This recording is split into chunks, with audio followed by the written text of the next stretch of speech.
So, magandang araw po sa inyong lahat. Ang tanong po sa atin ngayon, lahat ba ng baby ay kakailanganing i-ultrasound or cranial ultrasound or head ultrasound? So, bago tayo magsimula, I just want to tell you guys that this is not medical advice. Kausapin po ninyo ang inyong doktor or whoever is taking care of your preemie or your baby sa NICU dahil sila po nakakaalam kung ano po yung clinical status at kung ano po yung mga conditions ng inyong baby in the NICU. So, una-una po, meron po tayong criteria na sinusunod for babies who would need cranial or head ultrasound.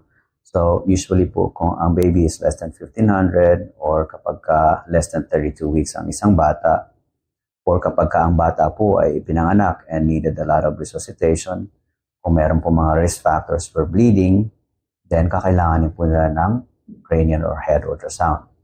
Hindi po lahat ng bata ay ginagawa ng ultrasound sa utak.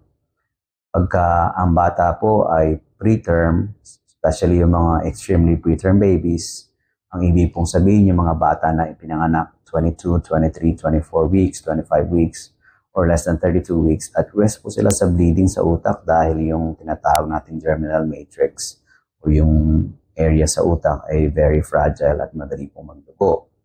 So ito po yung rason kung bakit ginagawa yung head ultrasound. Now, depende po sa protocol ng inyong ospital. Usually po sa mga napagtrabahuan ko na NICU or nurseries, we would do the ultrasound, head ultrasound around the first week of life, tapos uulitin po yun, depende sa findings. Tapos uulitin pa around a month of life. And then, kung may nakikita po tayong abnormal findings sa head ultrasound, then nagdi-decide po tayo kung kakailanganin ba ng MRI, para sa prognostication o kung ano pa po ba yung pwedeng gawin sa inyong baby. Pero sa video po na ito, gusto ko lang sabihin na hindi po lahat ng baby ay kakailanganin ng head ultrasound. Not every preemie will need it. So depende po ito sa, again, sa gestational age ng inyong baby, kung ano man po yung status ng resuscitation, kung if the baby needed a lot of resuscitation, which would put them at risk for intraventricular hemorrhage, or kapag ang baby po ninyo ay may mga, gaya ng nasabi ko, may mga risk factors for bleeding.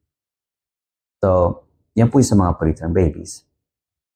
Kung ang inyo pong baby ay term at nasabi ng doktor na kakailanganin nga yung head ultrasound, then ginagawa po yun. So, kaya nga po yung point ko dito is that ang doktor po ninyo ang nakakaalam kung ang baby po, your baby needs a head ultrasound. So, kausapin po ninyo sila.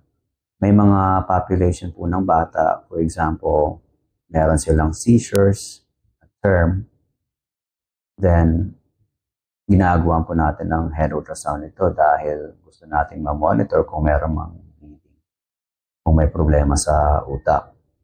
Ngayon, meron din mga babies na may infection. Nagkaroon sila ng infection dahil sa nanay. Nagkaroon ng infection yung nanay.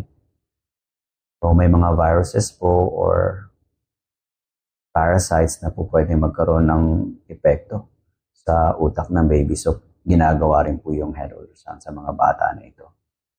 Meron din po mga problema kapag term baby or preterm baby tapos merong incompatibility between yung platelet types, Merong antibodies na pinoproduce yung galing sa nanay against the platelets ng baby.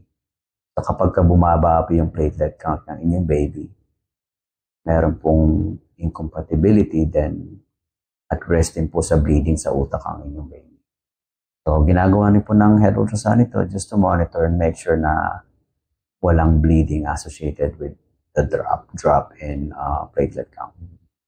So, mga nanay, ito lang po para ngayong araw na ito, kausapin po ninyo ang inyong doktor dahil sila po yung nakakaalam kung ano man po yung dapat gawin sa inyong baby. Magandang araw po sa inyo lahat, si Dr.